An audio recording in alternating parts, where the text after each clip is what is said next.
What's up, everybody? It's Aftermath Digital, and we've got something to talk about here. You know, for a long time, we've been really upset that there's been no clear bad guys for us to hate. You know, back in the day of the wrestling I watched, you knew who was a good guy, you knew who was a bad guy, you knew who to cheer for and who to boo, and that's how you got the audience involved, and you got invested in people you liked and people you didn't. There's just been a gray area for a long time, and suddenly, with the rise of the new Roman Reigns, Randy Orton, and I guess The Miz getting the Money in the Bank case back, we've got three clear bad people to boo. Is this a good thing? I think it's fantastic because now we have targets. The good guys know who they want to beat. The audience knows who they want to see get beat up. And these bad people think they're justified in everything they do. And that makes it even better.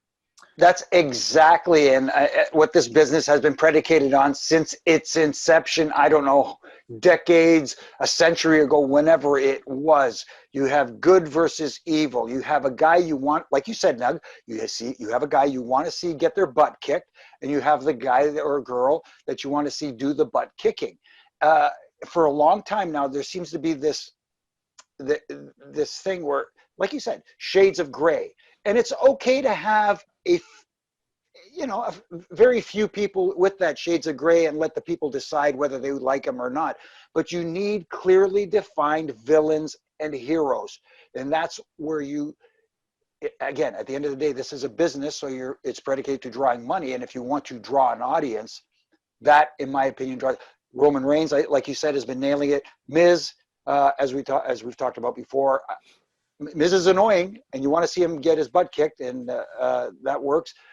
Randy Orton, my only issue with Randy Orton was at Hell in a Cell defeating Drew McIntyre. He didn't do it in a villainous way. It didn't feel very like, underhanded. Exactly.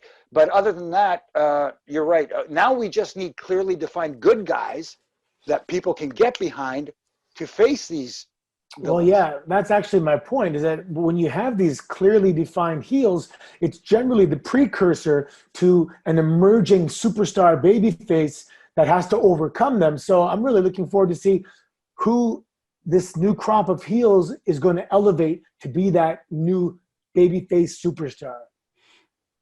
I mean, I think you think as far back as even Hulk Hogan, and Hulk Hogan versus whomever you want to choose out of the 80s. That was a heel, whoever Hulk Hogan was facing. But even Jimmy, when you were refereeing, you had guys like Triple H, who was like he was so hated. Everybody hated that guy. Vince McMahon, what a heel. People hated that guy. Anthony, during your time wrestling, I think Edge was one of the most hated villains there was. CM Punk in his early goings, there was reason to hate him. And to everyone's point, give me somebody that I can hate, so give me somebody I can root for. Jey Uso against Roman Reigns, I was rooting for Uso. I really wanted him to pull it out, despite the fact that we know how good Roman Reigns is being. He's just being such a jerk. He's doing all these terrible things to his cousin, his family, and I wanted to see Uso pull it off. So give me somebody terrible so I can invest in the guy who I think has a shot and could win this match. All right, well, we've had a big draft and the sides have been chosen. Raw's got their guys, SmackDown's got their guys. Who is the next good guy, babyface, whatever you want to call him, that's going to step up? Who's going to step up on SmackDown and take that title off Roman? Who's going to step up on Raw and take... Oh, I would like Big E. Who's going to step up on Raw and take care of Randy Orton? Give me some names, guys. Anthony's already said Big E, and I'm on board. Yeah, I'm on board with Big E, too. I mean, we saw it with Kofi. He had that opportunity, but still had that connection with the New Day. I think he doesn't have to completely separate himself from the New Day, but he is on his own on a separate brand. So, you know what? I think there's a lot of potential in Big E. I thought there was an opportunity with Braun Strowman, but I thought that opportunity was lost in that defeat he suffered to Roman Reigns, and it's going to take a lot of rebuilding to get him back to that stature. Mm-hmm. Allow me to put a smile on the face of the CRTC once again, because that's what I'm all about. Kevin Owens, make the Canadian guy, Merivale, Quebec's finest. Kevin Owens, I think he's got such a good opportunity. He connects with the audience so well. He's really good at in-ring promo segments, and I just think that he has that opportunity to become a character good guy where he can really get over, and he can with his attitude, his personality, his charisma, whatever you want to call it. I think that Kevin Owens is a great guy to fill that role. Yeah, he's perfect. You don't have to have that chiseled, cartoon-looking chin to be a guy that has courage, and that's one of the, who stands up for what's right. And that's one of the big things that makes a babyface a babyface is, he doesn't want to cheat. He wants to win fair and square. One of the problems that's kind of irreversible is when they broke kayfabe, whenever they did, now you have guys, you may hate someone, but simultaneously respect their work rate. Yeah. And that, by the nature of that, it kind of makes guys a little bit more of the tweener. When you thought before it was 100% legit, there was no work rate to respect. You hate that guy because he's a goddamn cheater. And that was it. So you can still make people obviously suspend their disbelief. They're coming to the shows and they want to see it.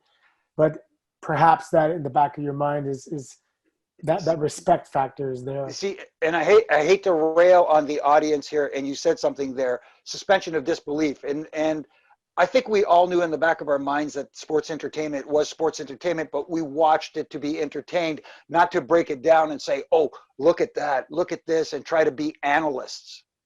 You watched it to be entertained. It's like me watching, pick a show out of any, Blue Bloods. I'm just picking a show out of thin air. And me saying, well, you know what? Frank Reagan in that scene, he wasn't quite the commissioner that I was expecting. You know what I mean?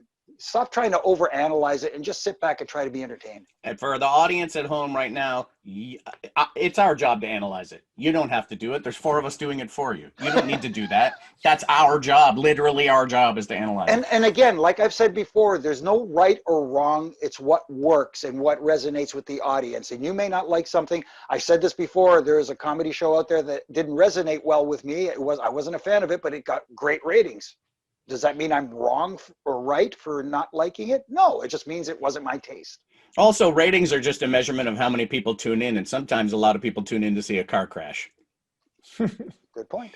Guys, let us know what you think. Who's a good baby? Who's a good baby face or good guy on Raw to take down Randy Orton? Or who's a good one on SmackDown to take down Roman? Let Jimmy Corderas know by tagging him on Twitter.